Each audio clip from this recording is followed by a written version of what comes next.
Vamos a hablar acerca de la transformada de Laplace. En este caso, primeramente veremos la definición. La transformada de Laplace es un caso particular de una serie de potencias. ¿Qué es una serie de potencias?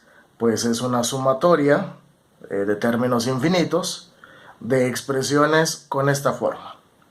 Si esa sumatoria converge, lo va a hacer a una función f cuya variable es x. Esta representación lo que está haciendo es relacionar una variable de tipo discreto con una variable de tipo continuo. ¿Por qué? Porque n es una variable que pertenece a los enteros positivos, incluido el 0, y x es una variable que pertenece a los números reales.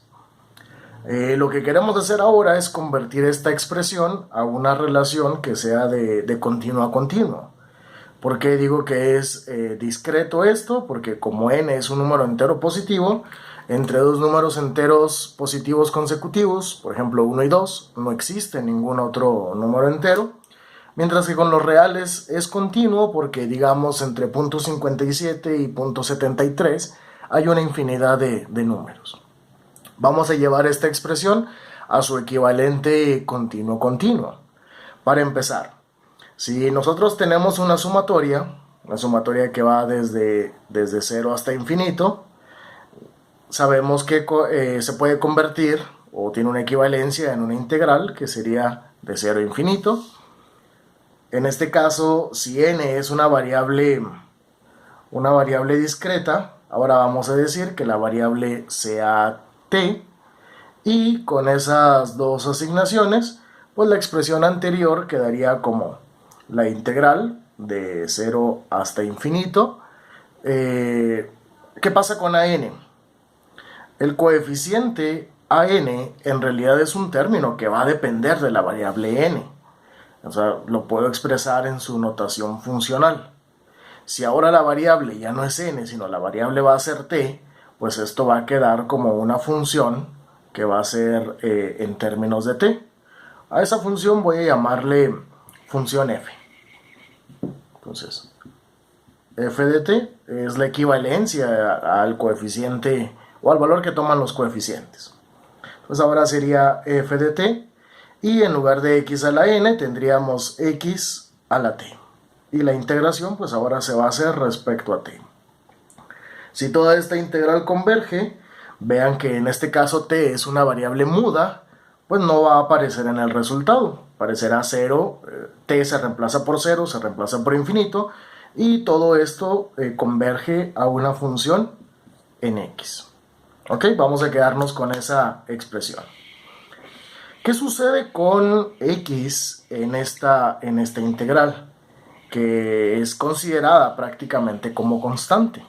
Entonces, quizá para fines de simplicidad, si yo voy a tener una constante elevada a una potencia, pues me conviene que esa constante sea e. Entonces lo que voy a hacer es convertir este término x a la t de forma que aparezca la exponencial. Y lo puedo expresar como decir que x sea simplemente e a la logaritmo natural de x. La equivalencia se sigue respetando, son funciones recíprocas, y con ello la integral la puedo reescribir ahora como integral de 0 a infinito de f de t, y en lugar de x pondríamos e a la logaritmo natural de x, y por propiedades de las potencias, pues esto estaría multiplicado por t. Sigo integrando respecto a t, y esto sigue convergiendo a una función en x. Observen que lo que tenemos nosotros es una integral impropia. Una de las principales dolencias que tienen las integrales impropias es la convergencia. Por el momento no podemos hacer algún análisis respecto a f, es simplemente una función cualquiera. Así que la convergencia tengo que asegurar que exista trabajando a este término de aquí. ¿Qué sucede? Logaritmo natural es una función continua, una función creciente, la exponencial es una función creciente, Si esto se evaluara cuando t vale infinito, pues este término se va a infinito y no garantiza la convergencia.